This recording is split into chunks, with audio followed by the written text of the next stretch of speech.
daw yung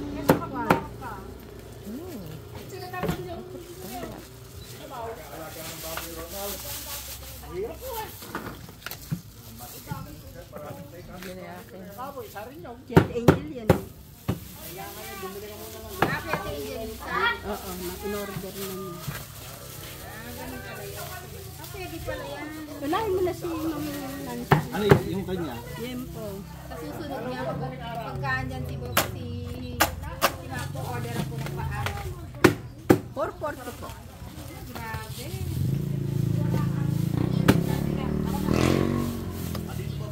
Tikman mo na.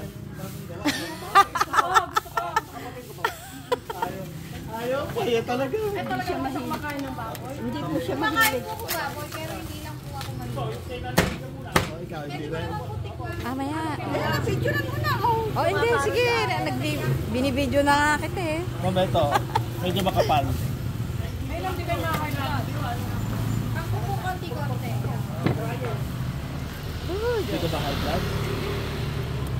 Ala pa kami mga maintenance. Kumain ako ng balat, nakuha ako. Tapos nung ano, suka ko na sila. Talagang hindi ka sanay. Pag hindi ka na. Para kung umay na umay ako na hindi ko maintindihan. Natuwa lang po ako kasi yung balat sobrang walang pag-aralan. Hindi po talaga eh. Kahit po yung mga anak ko, hindi ko na. Kaya mo na. Ilang kilo ba ka na? Isang kilo mo. Pero ano siya, kailangan may resting. Kailangan may resting time para hindi na napapasok. Oo. Dapat ito nakarest na ng mga kalahating oras. Andito na sila ma'am. Kaya nga, naghihintay na kasi sila. Kasi sumasabog ito. Yes, kaya nga. Dahil nga, ano pa eh, no? Parang sa baking din pala talaga. Okay na yan. Parang ikaw sininong Ray. Super nga eh. Ako mahihirapan. Kasi mainit. Dapat yung ano yung level yung glass mo, yung hindi na matalaga. Oo. Yung kulay black na ano. Mahirap kasi parang. Mainit, no? Dala, lagyan mo muna ng laman para ibabaw mo yung pan. Kami ba yan? Akin? Hindi pa, kay Ma'am Nancy. Susunod na po namin sa inyo.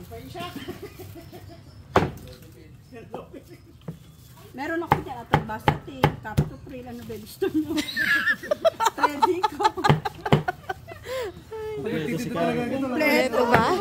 May fish oil din siya. Kaya yung mga gusto kong kumain ng lechon, eto na, yung sina.